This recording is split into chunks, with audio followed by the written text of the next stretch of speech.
Hello friends, एडुनामा में आपका स्वागत है। अभी हम BPSC previous year question series चला रहे हैं, जिसमें पार्ट 1 और पार्ट 2 कंप्लीट हो चुका है और ये पार्ट 3 संगम काल से स्टार्ट किया जाएगा, चैप्टर 7 से। यदि आपने पार्ट 1 और पार्ट 2 नहीं देखा है तो आप पीछे प्लेलिस्ट में जा करके दोनों कंप्लीट करके पार्ट 3 देखें। आइए हम स्टार्ट करते हैं संगम काल से।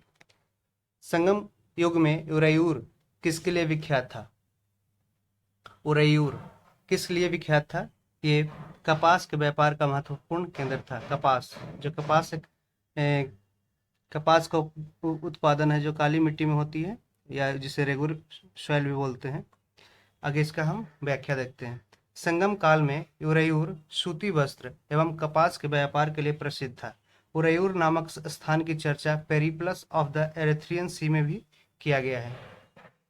मदुरै जो वस्त्र उद्योग का प्रमुख केंद्र था। संगम काल में उरयूर सूती वस्त्र एवं कपास के व्यापार के लिए प्रसिद्ध था। उरयूर नामक स्थान की चर्चा पेरिप्लस ऑफ द एरिथ्रियन सी, जिसका कोई भी अभी तक राइटर ज्ञात नहीं हुआ है, ये पूछा भी जाता है। मदुरै जो है शहर जहाँ पे मीनाक्षी टेम्पल है, वो वस्त्र उद्योग का प्रमुख केंद्र था। सेकंड क्वेश्चन, निम्नलिखित राजवंशों में किसका उल्लेख संगम साहित्य में नहीं हुआ है? यहाँ पे चेरा, चोला और पांड्या का तीनों का उल्लेख हुआ है, जबकि कादम्ब का उल्लेख नहीं हुआ है। संगम साहित्य में केवल चोल, चेरा एवं पांड्या राजाओं के उद्भव और विकास का विवरण प्राप्त होता है। इन राज्यों के विविध राजाओं के शासनकाल का स्पष्ट निर्धारण तिथि न होने पर भी संगम साहित्य से कृष्णा नदी के दक्षिण में सुदूर प्रायद्वीप तक राजनीतिक गतिविधियों पर पर्याप्त प्रकाश पड़ता है। कदम्ब या अन्य किसी राजवंश का उल्लेख संगम साहित्य में नहीं है।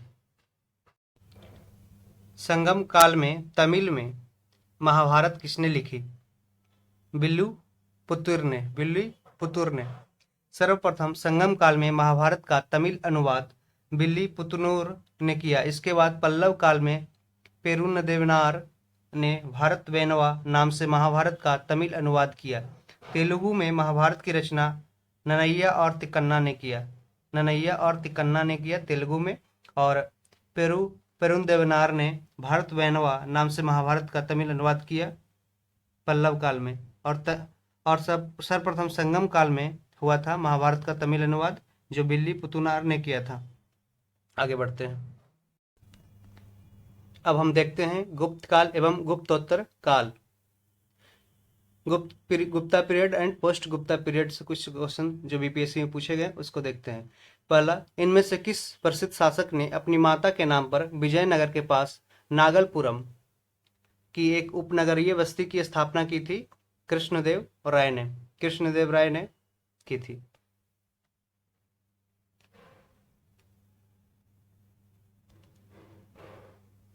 विजयनगर साम्राज्य के तुलुक वंश के शासक कृष्णदेव राय, जो 1509 से 1529 ईस्वी तक रहे, अपनी माता के नाम पर विजयनगर के पास नागलापुरम की एक उपनगरीय बस्ती की स्थापना की थी। उल्लेखनीय है कि कृष्णदेव राय को कन्नड़ राज्य में राम रमन तथा आंध्र भोज के नाम से भी जाना जाता था। आंध्र भोज या राम रमन। इनके द्वारा तेलुगु में राजकीय कला पर लिखी गई पुस्तक अमुक्त मालमात बहुत प्रसिद्ध है। अमुक्त मालमात कौन सी भाषा में लिखी गई है? तेलुगु में। और ये किनके द्वारा लिखी है? कृष्णदेव राय के द्वारा। तो ध्यान रखिएगा, ये आंध्र भोज किसे कहा गया? कृष्णदेव राय को। राम रमन किसको कहा है कन्नड़ में? ये कृष्णदेव राय को, जो नागलापुरम की एक उपनगरीय बस्ती की स्थापना की थी। आगे देखते हैं। पंचतंत्र किसके द्वारा लिखा गया है? पंचतंत्र विष्णु शर्मा के द्वारा लिखा गया। पंचतंत्र के रचयिता पंडित विष्णु शर्मा है। पंचतंत्र को नीति कथाओं में प्रथम स्थान प्राप्त है। पंचतंत्र को 5 तंत्रों या 5 भागों में बांटा गया है, जैसे मित्रभेद, मित्रलाभ, काकोलोकियम, लब्ध प्रणास तथा अपरिचित कारक। झांसी के पास देवगढ़ का मंदिर और इलाहाबाद के पास गढ़वा मंदिर में बनी मूर्तियां किस कला की महत्वपूर्ण अवशेष है? ये गुप्त कला के अवशेष है। झांसी के पास देवगढ़ का मंदिर और इलाहाबाद के पास गढ़वा मंदिर में बनी मूर्तियां हैं, जो गुप्त कला के महत्वपूर्ण अवशेष है। झांसी के पास देवगढ़ का मंदिर और इलाहाबाद प्रयागराज के पास गढ़वा मंदिर में बनी मूर्तियां गुप्त काल की कला के महत्वपूर्ण अवशेष हैं। गुप्त मूर्ति कला में बौद्ध, जैन और हिंदू तीनों धर्मों के अतिरिक्त गैर धार्मिक विषयों की मूर्तियां भी बनाई गई है। सारनाथ, मथुरा और पाटलिपुत्र गुप्तकालीन मूर्ति कला के प्रमुख केंद्र थे। तो गुप्तकालीन मूर्ति कला के प्रमुख केंद्र कौन कौन थे? सारनाथ थे जो उत्तर प्रदेश में है, वाराणसी में, मथुरा और पाटलिपुत्रा, 3 जगह थे प्रमुख। किस गुप्त शासक ने सर्वप्रथम महाराजधिराज की उपाधि धारण की थी? चंद्रगुप्त प्रथम ने। चंद्रगुप्त प्रथम का शासनकाल लगभग 319 ईस्वी से 335 ईस्वी तक था। यह गुप्त वंश का प्रथम शासक था जिसने महाराजधिराज की उपाधि धारण की थी। नालंदा ताम्रलेख, नालंदा कॉपर प्लेट में किस गुप्त शासक को परम भागवत कहा गया है? परम भागवत, समुद्रगुप्त को परम भागवत कहा गया नालंदा कॉपर प्लेट में। गुप्त वंश के 3 प्रमुख शासकों जैसे समुद्रगुप्त, स्कंदगुप्त तथा चंद्रगुप्त द्वितीय जिसे विक्रमादित्य भी बोला गया है, ने परम भागवत की उपाधि धारण की। 3 ने परम भागवत की उपाधि धारण की थी, परंतु नालंदा ताम्रलेख के अनुसार परम भागवत की उपाधि समुद्रगुप्त ने धारण की है। समुद्रगुप्त के विजयों की जानकारी इलाहाबाद या प्रयाग प्रशस्ति में मिलता है, जो गुप्त वंश के सम्राट समुद्रगुप्त के दरबार कवि हरिसेन द्वारा रचित लेख है। समुद्रगुप्त के विजयों से प्रभावित होकर विसेंट स्मिथ ने समुद्रगुप्त को भारत का नेपोलियन कहा है। भारत का नेपोलियन समुद्रगुप्त। प्रयाग प्रशस्ति के 21वें पंक्ति में आर्यावर्त के 9 शासकों का वर्णन किया गया है। प्रयाग प्रशस्ति में कितने? 9 शासकों का वर्णन किया गया है 21वें पंक्ति में। भारत का नेपोलियन समुद्रगुप्त और समुद्रगुप्त के दरबारी कवि हरिसेन द्वारा रचित की गई है प्रयाग प्रशस्ति इलाहाबाद में। और 3 प्रमुख शासकों को दिया गया है, समुद्रगुप्त, स्कंदगुप्त और चंद्रगुप्त द्वितीय ने परम भागवत की उपाधि जो धारण की है। इलाहाबाद स्तंभ अभिलेख की 21वीं पंक्ति में आर्यावर्त के कितने शासकों का जिक्र किया गया है? इसका आंसर होगा 9, जो अभी हम लोग पढ़े हैं। और भारत का नेपोलियन किसे कहा गया? समुद्रगुप्त को विंसेंट स्मिथ ने कहा है। प्रसिद्ध इलाहाबाद प्रशस्ति का लेखक कौन था? ये हरिसेन। समुद्रगुप्त के विजयों का उल्लेख किसमें मिलता है? इलाहाबाद अभिलेख में, जिसे प्रयाग प्रशस्ति बोलते हैं। किस वंश ने सबसे अधिक समय तक शासन किया? गुप्त वंश ने। प्रश्नगत विकल्पों में सर्वाधिक समय तक शासन गुप्त वंश ने किया था। गुप्त वंश का संस्थापक श्रीगुप्त था। चंद्रगुप्त प्रथम पहला गुप्त शासक था जिसने महाराज धीराज की उपाधि धारण की। इसके द्वारा 319 ईस्वी में गुप्त संवत 319 ईस्वी और चंद्रगुप्त प्रथम के द्वारा स्टार्ट किया गया। गुप्त वंश का शासनकाल 275 ईस्वी से 550 ईस्वी तक माना जाता है। गुप्त वंश का प्रथम शासक श्रीगुप्त 275 से 280 और अंतिम शासक कौन था? विष्णुगुप्त, जो 540 ईस्वी एडी से 550 एडी तक था। गुप्त स्वर्ण मुद्राओं को उनके अभिलेख में दिनार कहा गया है। दिनार क्या है? ये गुप्ता पीरियड में गोल्ड जो कॉइन्स होते थे, सोना का जो मुद्रा होता था, उसे दिनार कहा गया है। गुप्त शासकों ने मंदिरों और ब्राह्मणों को सबसे अधिक ग्राम अनुदान किया। ठीक है, देखिएगा, गुप्त शासक ने मंदिरों और ब्राह्मणों को सबसे अधिक ग्राम अनुदान में दिया। सबसे पहले स्टार्ट किसने किया था? सातवाहन वंश ने सबसे पहले ये प्रथा स्टार्ट की थी, ब्राह्मणों एवं मंदिरों को ग्राम अनुदान करना या भूमि अनुदान करना। गुप्त काल में भूमि राजस्व की दर उपज का छठा भाग था। ठीक है, गुप्त काल में भूमि राजस्व की दर उपज का छठा भाग था, 1/6। ठीक है, नगरों का क्रमिक पतन गुप्त काल की एक महत्वपूर्ण विशेषता थी। नगरों का क्रमिक पतन गुप्त काल की एक महत्वपूर्ण विशेषता थी, ये ध्यान रखिएगा, नगरों का क्रमिक पतन हुआ था। आर एस शर्मा ने तर्क दिया है कि गुप्त एवं गुप्तोत्तर काल में धन अर्थव्यवस्था का पतन दिखता है। जो गुप्त एवं गुप्तोत्तर काल में धन अर्थव्यवस्था का पतन दिखता है, आर एस शर्मा ने कमेंट किया है। देखिए, क्वेश्चन भी पूछा गया है कि नगरों का क्रमिक पतन किस काल की एक महत्वपूर्ण विशेषता थी? गुप्त काल की। किस शासक वंश ने मंदिरों एवं ब्राह्मणों को सबसे अधिक ग्राम अनुदान में दिया था? गुप्त वंश ने। गुप्त युग में भूमि राजस्व की दर क्या थी?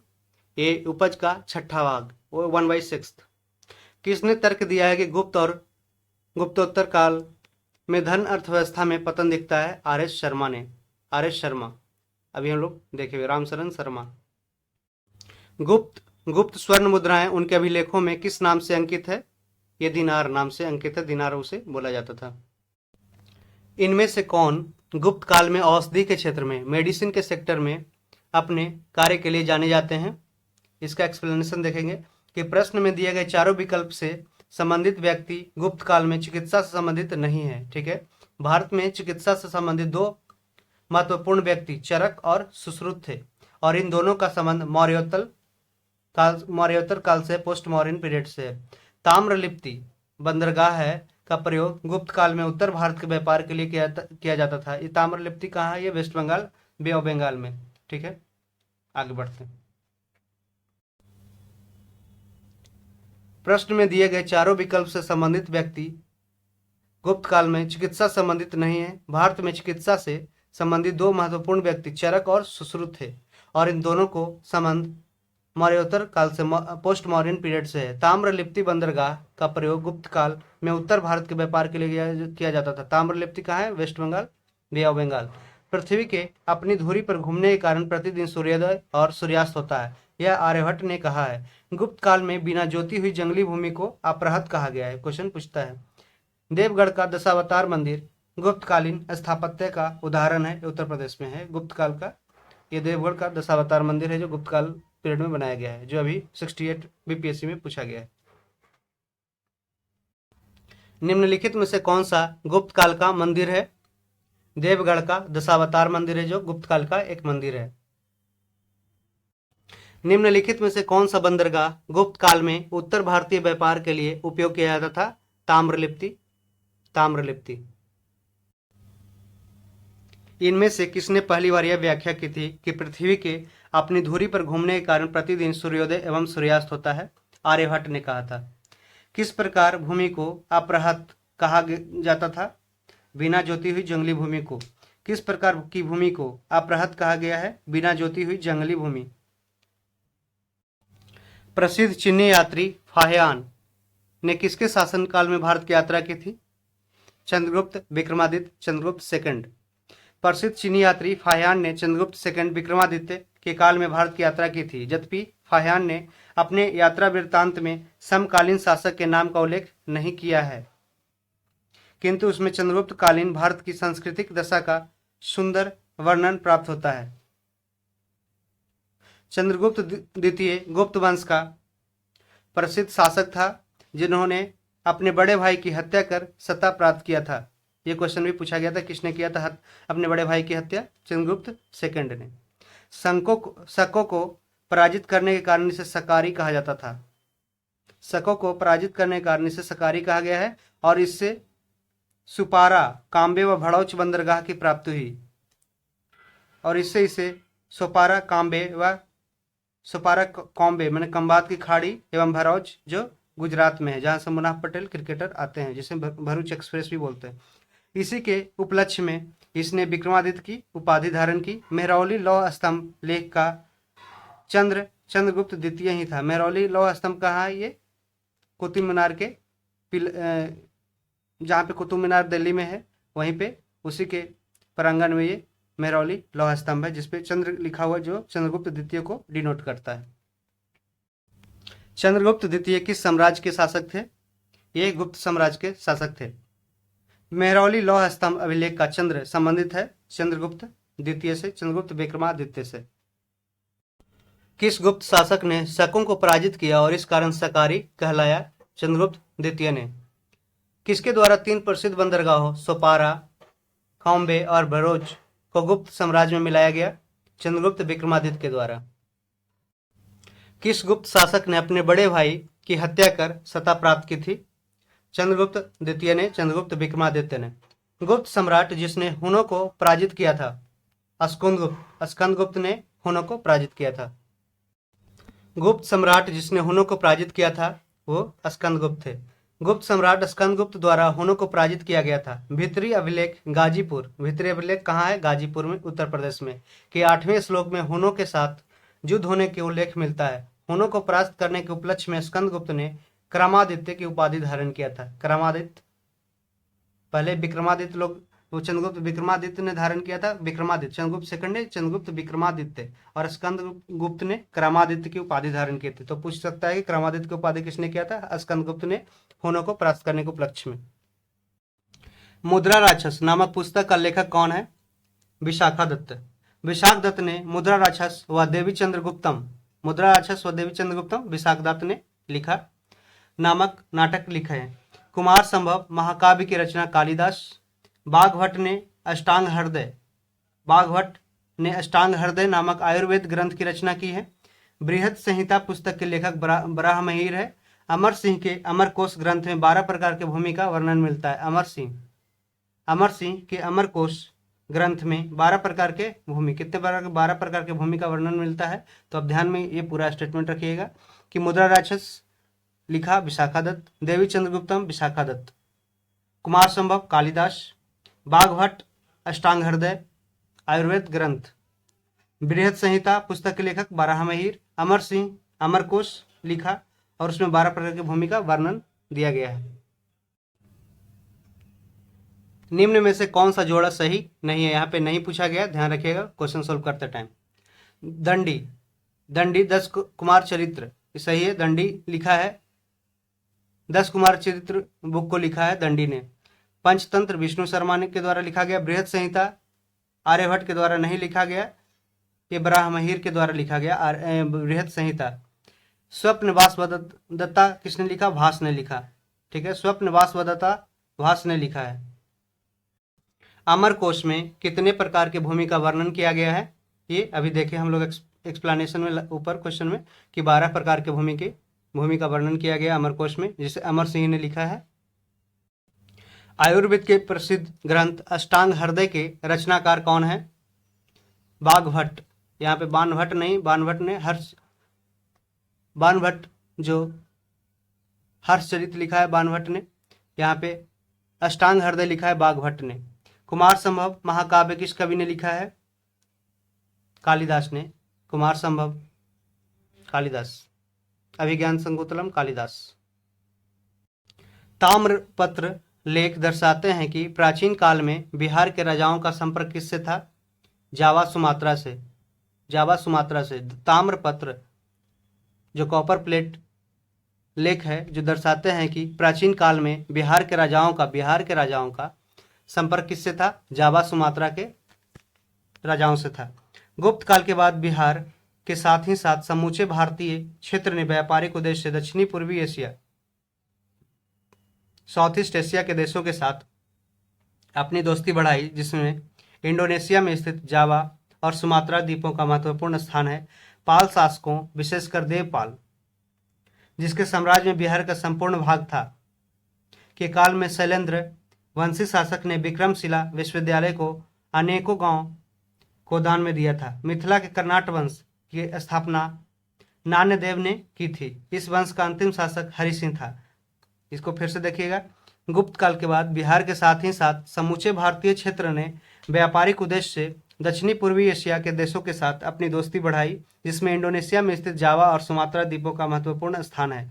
पाल शासकों विशेषकर देवपाल, जिसके साम्राज्य में बिहार का संपूर्ण भाग था, के काल में शैलेंद्र वंशी शासक ने विक्रमशिला विश्वविद्यालय को, जो भागलपुर में है, को अनेक गांवों को दानों में दिया था।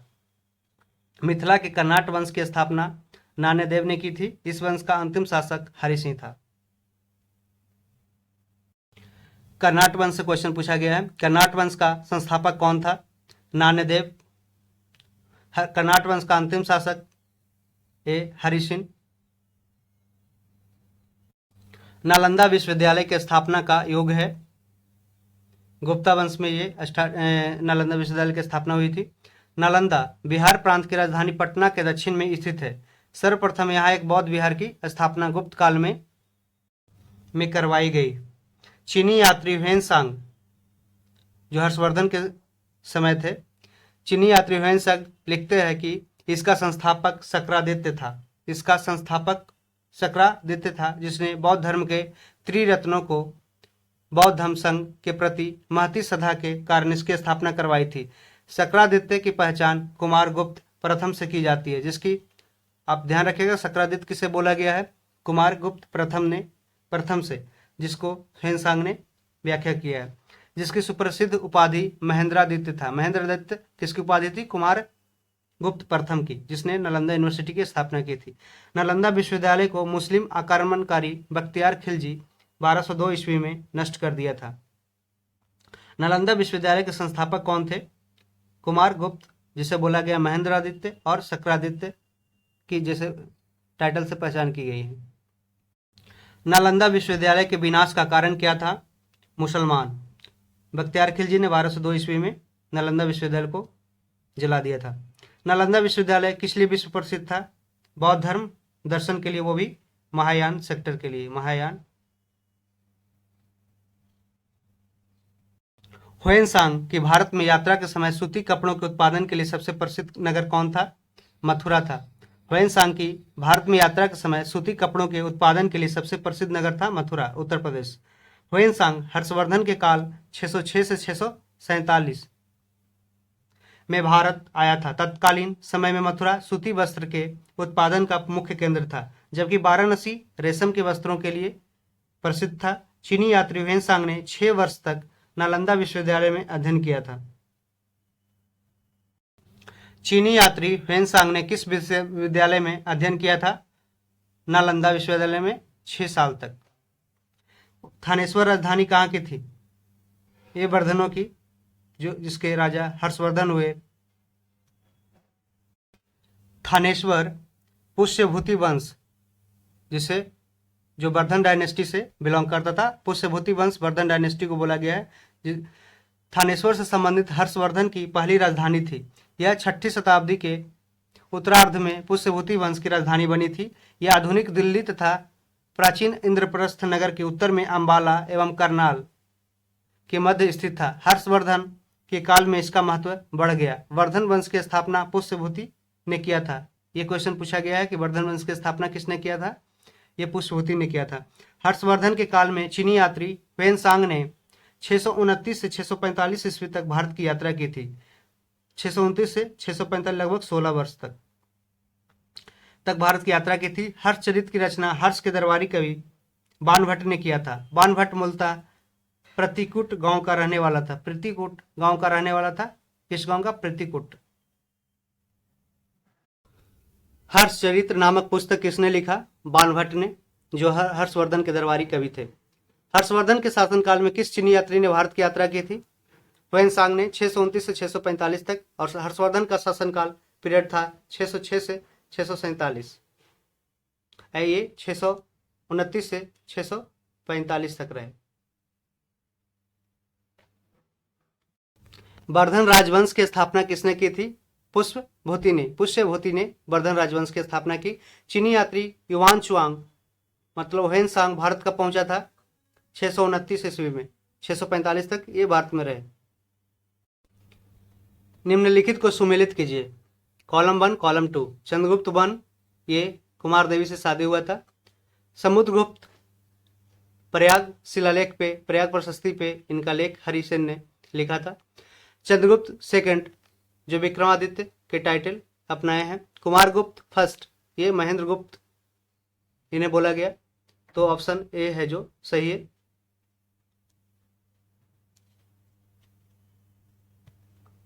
सही सुमेलन देख लेते हैं कि चंद्रगुप्त फर्स्ट, कुमार देवी, समुद्रगुप्त, प्रयाग शिलालेख, चंद्रगुप्त सेकंड, विक्रमादित्य, कुमारगुप्त, महेंद्रादित्य।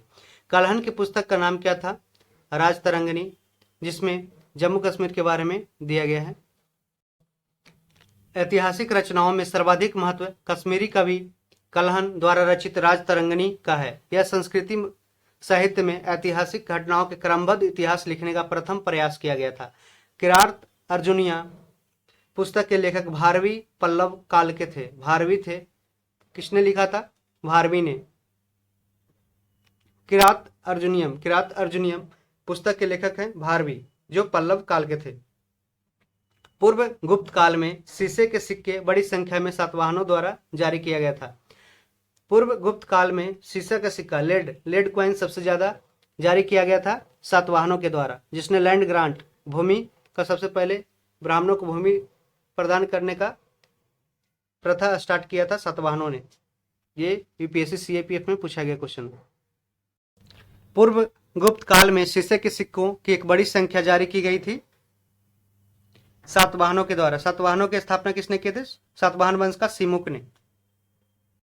किरात अर्जुनिया पुस्तक किसने लिखा? भारवी ने, जो पल्लव वंश के थे। आप जानेंगे 800 ईस्वी से 1200 ईस्वी तक की राजनीतिक सामाजिक स्थिति। इससे क्वेश्चन क्या क्या पूछा गया है वो देखते हैं। विक्रमशिला विश्वविद्यालय किसके द्वारा स्थापित किया गया था? धर्मपाल के द्वारा, जो भागलपुर में स्थित है।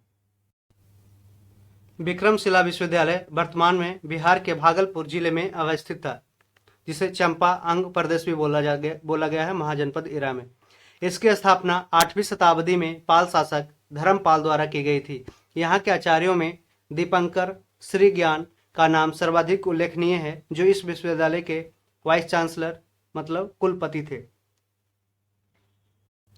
तंजौर या तंजावुर स्थित राजराजेश्वर मंदिर का निर्माण किसने करवाया था? राजाराव प्रथम ने। राजराज प्रथम, सॉरी यहाँ पे राजराज है, राजराज प्रथम ने 985 ईस्वी से 1014 एडी तक जिसका शासनकाल रहा। तमिलनाडु के तंजौर में स्थित राजराजेश्वर मंदिर का निर्माण चोल शासक राजराज प्रथम 985 से 1014 द्वारा 11वीं शताब्दी में कराया गया था। यह मंदिर भगवान शिव को समर्पित है। इसे दक्षिण मेरू के भी नाम से जाना जाता है, दक्षिण मेरू के नाम से भी जाना जाता है। यह विश्व का अपनी तरह का पहला और एकमात्र मंदिर है जो कि ग्रेनाइट से बना है। यह विश्व का अपनी तरह का पहला और एकमात्र मंदिर है जो कि ग्रेनाइट से बना हुआ है। खजुराहो मध्य प्रदेश में है कि खजुराहो के विश्व प्रसिद्ध मंदिरों का निर्माण करवाया गया था चंदेलों ने कराया था। खजुराहो के मंदिरों का निर्माण चंदेल राजाओं द्वारा 950 एडी से 1050 एडी के मध्य कराया गया था। यह मंदिर वास्तुकला आर्किटेक्चर के नागर शैली 3 तरह के होते हैं, नागर, वैशाल और द्रविड़। नागर नॉर्थ इंडिया, वैशाल नॉर्थ इंडिया और साउथ इंडिया के बीच, और द्रविड़ साउथ इंडिया में। ये नगर ये है जो टेम्पल आर्किटेक्चर के 3 रूप पाए गए हैं कि ये मंदिर वास्तुकला के नागर शैली के अद्भुत उदाहरण है, जिसमें संपूर्ण मंदिर का निर्माण विशाल चबूतरे पर कराया गया है। यहाँ के मंदिरों की नक्काशी हिंदू जीवन शैली के 4 पुरुषार्थ कौन कौन है? 4 पुरुषार्थ ये भी पूछा गया है। धर्म, अर्थ, काम और मोक्ष को दर्शाती है। यह मंदिर अपनी कामुक भाव से युक्त मूर्तियों के लिए विश्व प्रसिद्ध है। यह मंदिर अपनी कामुक भाव से युक्त मूर्तियों के लिए विश्व प्रसिद्ध है। वत्सराज किस वंश का प्रसिद्ध शासक था? यह गुर्जर प्रतिहार वंश का शासक था। वत्सराज गुर्जर प्रतिहार वंश का शासक था। इसका शासनकाल 775 से 800 ईस्वी तक था। गुर्जर प्रतिहार वंश का संस्थापक नागभट्ट प्रथम था, जो 730 से 756 एडी तक राजा रहे। गुर्जर प्रतिहार वंश का संस्थापक नागभट्ट प्रथम। वत्सराज गुर्जर प्रतिहार वंश का शासक था। संध्याकर नंदी के प्रसिद्ध ग्रंथ रामचरित की विषय वस्तु का संबंध क्या है? ये पालवंशी रामपाल से के बारे में लिखे हैं। संध्याकर नंदी के प्रसिद्ध ग्रंथ रामचरित की विषय वस्तु का संबंध है पालवंशी रामपाल से, और रामचरित्र मानस की रचना तुलसीदास ने की है। संध्याकर नंदी के प्रसिद्ध ग्रंथ रामचरित की विषय वस्तु का संबंध पालवंशी रामपाल से था। संध्याकर नंदी पाल राजाओं द्वारा आश्रय प्राप्त एक विद्वान था। इन्होंने अपने ग्रंथ रामपाल चरित या रामचरित में राजा रामपाल की उपलब्धियों का वर्णन किया है। इस ग्रंथ में पाल शासकों को समुद्रदेव की संतान किसे कहा गया? पाल शासकों को। इस ग्रंथ में बौद्ध साहित्य की उन्नति और तिब्बत से भारत आए विद्वानों का वर्णन भी मिलता है। विक्रमशिला शिक्षा केंद्र का संस्थापक पाल शासक धर्मपाल था, जो भागलपुर में है। उदंतपुरी शिक्षा केंद्र पाल शासकों के अधीन बिहार राज्य में स्थित है, जो उदंतपुरी बिहार शरीफ में है। चोल वंश का संस्थापक कौन था? विजयालय, चोल वंश का संस्थापक विजयालय। चोल वंश का संस्थापक विजयालय 850 से 871 ईस्वी में राजा था, जिसकी राजधानी था तंजावुर या तंजौर। 9वीं शताब्दी में चोल पल्लवों के सामंत था। चोल है जो पल्लवों के सामंत था, फ्यूडल था। फिर विजयालय ने नरकेसरी की उपाधि धारण किया और निशुंभसुर मर्दिनी देवी दुर्गा देवी का मंदिर बनवाया। दुर्गा देवी का मंदिर किसने बनवाया? नरकेसरी विजयालय ने। दक्षिण भारत के मंदिरों के आकर्षक द्वार, attractive gateway of south India temple, क्या कहलाते हैं? ये गोपुरम कहलाते हैं। गोपुरम, ये भी पूछता है गोपुरम क्या है? गोपुरम यह है जो दक्षिण भारत के मंदिरों का आकर्षक द्वार है, मतलब गेट है, गेटवे है। दक्षिण भारत के मंदिरों के आकर्षक द्वार गोपुरम कहलाते हैं। उल्लेखनीय है कि चोलों के बाद तमिल प्रदेश में पांड्यों का शासन स्थापित हुआ और मंदिर निर्माण शैली में नवीनतम प्रवृत्तियों का आविर्भाव हुआ। पांड्यों के काल में शिल्प कौशल को मंदिर के सहायक तथा बहिर्वर्ती भागों पर केंद्रित किया गया। मंदिरों के प्रवेश द्वार, जिसे गोपुरम कहते हैं, प्रवेश द्वार मध्य एवं विशाल और प्रचुर मात्रा में शिल्पकारिता से अलंकृत होते थे। पांड्यकालीन वास्तुकला की विशेषता मंदिर नहीं है, अपितु ये गोपुरम ही है। गोपुरम एक प्रकार का आयताकार भवन होता है जिसका शिखर ऊपर की ओर चौड़ाई में क्रमशः कम होता जाता है, जैसे ऐसे है, ठीक है, ऐसे ऐसे कम होता जाता है, ठीक है। 12वीं सदी में राष्ट्रकूट डायनेस्टी के 5 शिलालेख किस राज्य में मिले हैं? कर्नाटक में। 12वीं सदी में राष्ट्रकूट वंश के 5 शिलालेख कर्नाटक राज्य में पाए गए हैं। दक्षिण भारत के साहूकारों का मनी लेंडर का क्या नाम था? चेट्टी था, चेट्टी। दक्षिण भारत के साहूकार का नाम था चेट्टी। यह भी पूछता है कि चेट्टी क्या था? चेट्टी जो दक्षिण भारत के साहूकार था। उल्टा पुल्टा भी कर देता है स्टेटमेंट को, तो ध्यान में रखिएगा। दक्षिण भारत में साहूकारों को चेट्टिया या सेट्ठी कहा जाता है, जैसे कि सुनील सेट्ठी हो गए ना, उस तरीके से। परमार वंश को स्थापित किया था उपेंद्र ने। परमार वंश की स्थापना किसने की थी? उपेंद्र ने। परमार वंश की स्थापना उपेंद्र ने की थी, जिसकी राजधानी कहाँ थी? धारानगरी। परमार वंश का सर्वाधिक शक्तिशाली शासक राजा भोज था, जो मध्य प्रदेश में था। वहां पे भोज ताल भी बनाया गया है भोपाल में। इन्हीं पे एक डायलॉग फेमस है जो लोकोक्तियां बोल सकते हैं, कहाँ राजा भोज, कहाँ गंगू तेली। निम्नलिखित शासकों में किसको मलाया, सुमात्रा तथा जावा की विजय का श्रेय जाता है? राजेंद्र चोल प्रथम। राजेंद्र चोल प्रथम 1014 से 1044 ईस्वी तक राजराज प्रथम का पुत्र था। इसने विजयोतुंग वर्मन को पराजित कर जावा, सुमात्रा एवं मलाया प्रायद्वीप पर अधिकार कर लिया था। इसने गंगैकोंड चोल, वीर राजेंद्र, मोडीगुड चोल आदि उपाधियां धारण की थी। तो इसको फिर से देखते हैं कि निम्नलिखित शासकों में से किसको मलाया, सुमात्रा तथा जावा, जो इंडोनेशिया की प्रायद्वीप है, की विजय का श्रेय जाता है। राजेंद्र चोल प्रथम 1014 से 1044 ईस्वी तक वो राजराज प्रथम का पुत्र था। इसने विजयोतुंग बर्मन को पराजित कर जावा, सुमात्रा एवं मलाया प्रायद्वीप पर अधिकार कर लिया था। इसने गंगैकोंड चोल, पूछता है गंगैकोंड चोल की उपाधि किसने धारण किया? राजेंद्र चोल प्रथम ने। वीर राजेंद्र, जानते हैं राजेंद्र चोल। मुडीगुड चोल, ध्यान रखिएगा, यह राजेंद्र चोल आदि उपाधियां धारण की थी। सिंधु पर सफल आक्रमण करने वाला प्रथम अरब कौन था? मोहम्मद बिन कासिम।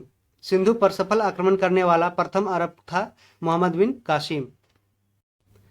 सिंध पर सर्वप्रथम अरबों का आक्रमण 636 ईस्वी में खलीफा उमर के समय हुआ, परंतु यह असफल रहा। तो प्रथम असफल प्रयास किया गया था खलीफा उमर के समय। सिंध पर पहला सफल आक्रमण ईरान के गवर्नर अल हज्जाज के सेनापति एवं दामाद मोहम्मद बिन कासिम ने 712 ईस्वी में किया। उस समय सिंध का शासक कौन था? दाहिर था। सिंध पर सर्वप्रथम अरबों का आक्रमण 636 ईस्वी में खलीफा उमर के समय हुआ, परंतु यह असफल रहा। सिंध पर पहला सफल आक्रमण जो ईरान के गवर्नर अल हज्जाज के सेनापति एवं दामाद मोहम्मद बिन कासिम ने 712 ईस्वी में किया। उस समय सिंध का शासक दाहिर था। पृथ्वीराज रासो के लेखक कौन थे? ये चंद्रबरदाई थे। पृथ्वीराज रासो के लेखक हैं चंद्रबरदाई। पृथ्वीराज रासो हिंदी साहित्य के प्रारंभिक समय की एक महत्वपूर्ण रचना मानी जाती है। इसके लेखक चंद्रबरदाई है।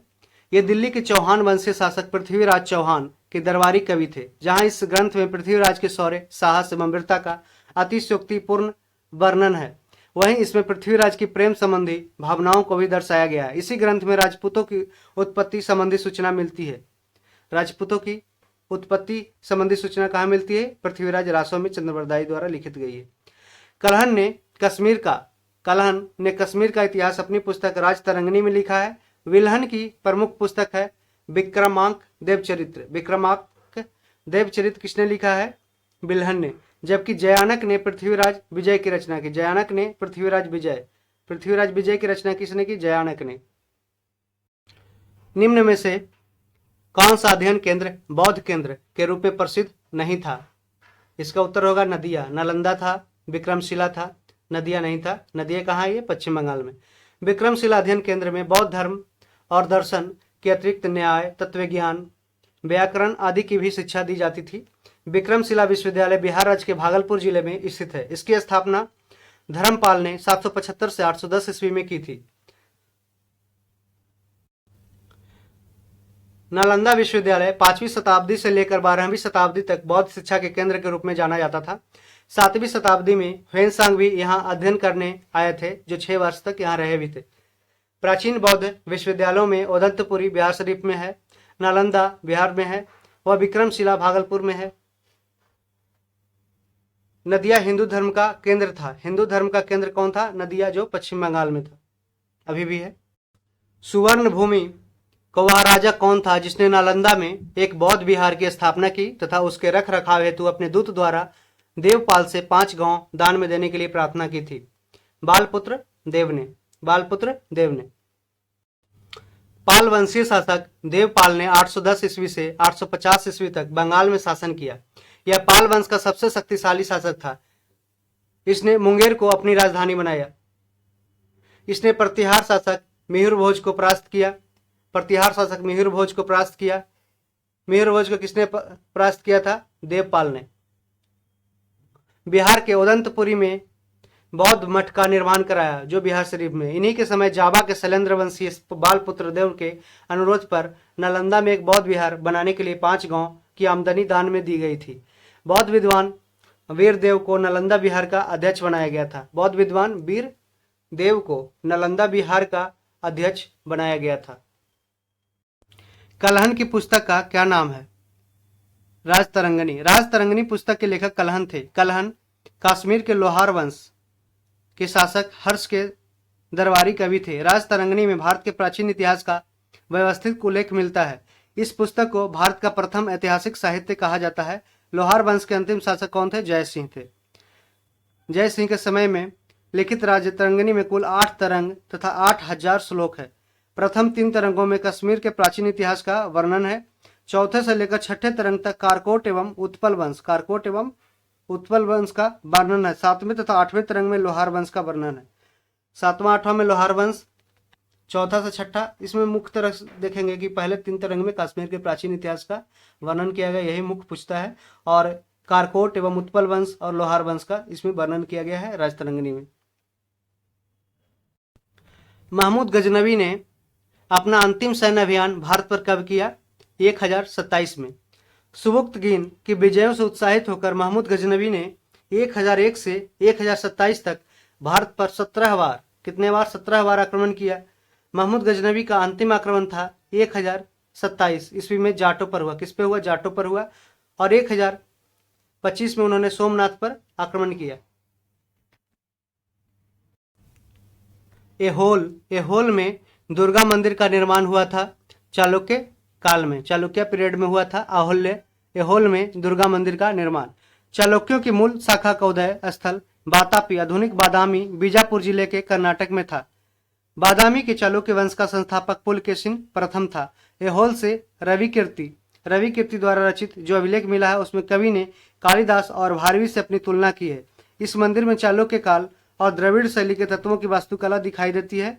एहोल के प्राचीन रॉक कट मंदिर, एंशिएंट रॉक कट टेम्पल कहाँ है? ऐहोल कि में सबसे खास यहाँ स्थित दुर्गा मंदिर, दुर्गा टेम्पल माना जाता है। माता दुर्गा को समर्पित इस मंदिर का निर्माण चालुक्य काल में द्रविड़ शैली में किया गया था। द्रविड़ शैली में किया गया था माता दुर्गा का निर्माण, ये चालुक्य काल के समय हुआ था। अब हम देखते हैं विविध प्रश्न जो पूछे गए हैं। पहला, प्रथम तराइन युद्ध में पृथ्वीराज चौहान ने किसको पराजित किया था? मोहम्मद गोरी को। मोहम्मद गोरी को पृथ्वीराज चौहान ने प्रथम तराइन युद्ध में पराजित किया था, जो 1191 में हुआ था। इस युद्ध में पृथ्वीराज चौहान ने मोहम्मद गोरी को पराजित किया था। यह युद्ध थानेश्वर से 14 मील दूर सरसिंह किले के पास हरियाणा के तराइन नामक स्थान पर हुआ था। तराइन का द्वितीय युद्ध 1192 में हुआ था, जिसमें पृथ्वीराज चौहान को मोहम्मद गोरी से पराजय मिली थी। अजंता की गुफाएं किस राज्य में है? अजंता की गुफाएं हैं औरंगाबाद में। औरंगाबाद महाराष्ट्र में। महाराष्ट्र राज्य के औरंगाबाद जिले में स्थित है ये अजंता की गुफाएं। अजंता की गुफाएं बौद्ध धर्म को, सिर्फ बौद्ध धर्म को समर्पित है। इनमें 29 गुफाएं हैं जो बौद्ध धर्म को समर्पित है। इन्हें 1983 में यूनेस्को द्वारा विश्व धरोहर में शामिल किया गया था। एलोरा गुफा है जो महाराष्ट्र के औरंगाबाद जिले सेम में है, यहीं पे है। और ये 34 इसमें गुफाएं हैं, 34 गुफाएं हैं, ठीक है। टोटल एलोरा में 34 गुफाएं हैं, ठीक है। लेकिन इसमें है जो ब्राह्मण, जैन और बौद्ध तीनों धर्मों को के लिए ये गुफाएं समर्पित है। किस वंश ने सबसे अधिक समय तक शासन किया? गुप्त वंश ने। गुप्त वंश ने सबसे अधिक समय तक शासन किया। यहां देख सकते हैं कि प्रमुख राजवंश है और उसका कार्यकाल कब से कब तक था। मौर्य वंश का 323 से 184 ईसा पूर्व तक था। शुंग वंश 184 से 75 ईसा पूर्व। गुप्त वंश 275 से 550 ईस्वी एडी तक। और कुषाण वंश का प्रथम शताब्दी में था।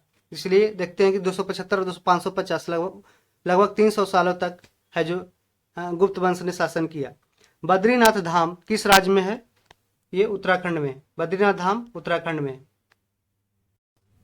बद्रीनाथ धाम उत्तराखंड के चमोली जिले में स्थित है। यह राज्य में स्थित चार धामों यमुनोत्री, गंगोत्री, केदारनाथ और बद्रीनाथ में से एक है। बद्रीनाथ धाम में भगवान विष्णु का मंदिर है और माना जाता है कि इसका निर्माण आदि शंकराचार्य द्वारा करवाया गया था। आदि शंकराचार्य द्वारा भगवान विष्णु का मंदिर बद्रीनाथ धाम में कराया गया था, जो बद्रीनाथ धाम उत्तराखंड में है, चमोली जिला में। यमुनोत्री, गंगोत्री, केदारनाथ और बद्रीनाथ, यहाँ पे 4 धाम है। बोरोबुदुर विश्व में सबसे अद्भुत स्तूप है और इसकी मूर्ति और मूर्ति कला किसका शानदार उदाहरण है? भारत जावा कला, इंडो जैवियन आर्ट का। बोरोबुदुर स्तूप इंडोनेशिया के मध्य जावा प्रांत में स्थित है। यह 8वीं शताब्दी ईस्वी के मध्य का महायान बौद्ध विहार है। इसका निर्माण शैलेंद्र वंश के शासकों द्वारा, किसके द्वारा? शैलेंद्र वंश के शासकों द्वारा किया गया था। यह स्तूप स्थापत्य की छत एवं सोपान शैली और इसकी तक्षित दीवारों की विलक्षणता के लिए प्रसिद्ध है। भूमि अनुदान किन्हें दिए गए थे? लैंड ग्रांट किन्हें दिए गए थे? जो शाही दरबार से जुड़े हुए थे, ब्राह्मण को दिया गया था। व्याख्या देखते हैं। शाही दरबार से जुड़े हुए ब्राह्मणों को भूमि अनुदान देकर पुरस्कृत किया जाता था। ब्राह्मणों को दान की गई भूमि कर मुक्त होती थी, जो उस पर टैक्स नहीं लगती थी। साथ ही साथ उन्हें सभी प्रकार के कर उगाहने का विशेषाधिकार दिया जाता था। अनुदान प्राप्तकर्ता को वहां के अपराधियों को सजा देने का भी अधिकार था। निम्नलिखित में से कौन सा प्राचीन काल में भूमि कर, लैंड टैक्स नहीं था? भाग था, उद्रंग था, भोग भी था और यहाँ पे पेठ नहीं था। जबकि भाग, उद्रंग, भोग ये तीनों है जो भूमि कर प्राचीन काल में था। भाग, भोग और उद्रंग गुप्तकालीन भूमि कर था, जबकि पेठ एक ग्राम समूह और भाग, भोग और उद्रंग था गुप्तकालीन भूमि। यूपीएससी भी क्वेश्चन ऐसे स्टेटमेंट कीवर्ड से पूछते हैं, आप इसे ध्यान रखिएगा। राग विबोध ग्रंथ के लेखक का नाम बताइए। सोमनाथ थे। राग विबोध किसने लिखा है? सोमनाथ। राग विबोध ग्रंथ के लेखक सोमनाथ है। कलहन द्वारा रचित ग्रंथ राजतरंगिणी है। यह एक संस्कृत ग्रंथ है। इसमें कश्मीर के इतिहास का वर्णन है जो महाभारत काल से प्रारंभ होता है। अमीर खुसरो की रचना ख्याल कव्वाली है। ख्याल और कव्वाली किसकी रचना है? अमीर खुसरो की। सारंगदेव भारत के संगीत शास्त्री थे। सारंगदेव भारत के संगीत शास्त्री थे। इन्होंने संगीत रत्नाकर नामक महत्वपूर्ण ग्रंथ की रचना की है। संगीत रत्नाकर किसने लिखा है? सारंगदेव ने संगीत रत्नाकर। प्राकृत प्रकाश ग्रंथ किसने लिखी? वररुचि ने लिखी। प्राकृत प्रकाश वररुचि। प्राकृत प्रकाश ग्रंथ की रचना वररुचि ने की थी। वररुचि विक्रमादित्य के नवरत्नों में से एक थे। पाणिनि ने अष्टाध्याय की रचना की है। पतंजलि ने महाभाष्य, पतंजलि, अष्टाध्याय पाणिनि, अमरसिंह अमरकोश। कौन सा पूर्व मध्यकालीन भारतीय साम्राज्य व्यापक स्तर पर स्थानीय स्वशासन, लोकल गवर्नमेंट के लिए प्रसिद्ध था? ये चोल हो जाए इसका उत्तर। पूर्व मध्यकालीन भारतीय साम्राज्य चोल व्यापक स्तर पर स्थानीय स्वशासन के लिए प्रसिद्ध था। चोल शासन की सबसे उल्लेखनीय विशेषता स्वायत्त शासी ग्रामीण संस्थानों के संचालन में परिलक्षित होती है। वस्तुतः इस काल में स्वायत्त शासन पूर्णतः ग्रामों में ही क्रियान्वित किया गया था। चोल शासकों के अधीन ग्राम प्रशासन की जानकारी उत्तर मेरूर से प्राप्त शिलालेखों से मिलती है। चोल शासकों के अधीन ग्राम प्रशासन ठीक है, ग्राम प्रशासन की जानकारी उत्तर मेरूर से प्राप्त शिलालेखों से मिलती है, ध्यान रखिएगा। अभिज्ञान शकुंतलम महाकालिदास की सर्वोत्कृष्ट रचना है, जिसे न केवल भारतीय अपितु पूरे विश्व साहित्य में अत्यंत गौरवपूर्ण स्थान मिला है। इसमें राजा दुष्यंत तथा शकुंतला के प्रणय, विवाह, विरह, प्रत्याख्यान तथा पुनर्मिलन की एक सुंदर कहानी है। कालिदास ने और भी लिखे। रघुवंशम, कुमार संभवम कालिदास ने लिखे।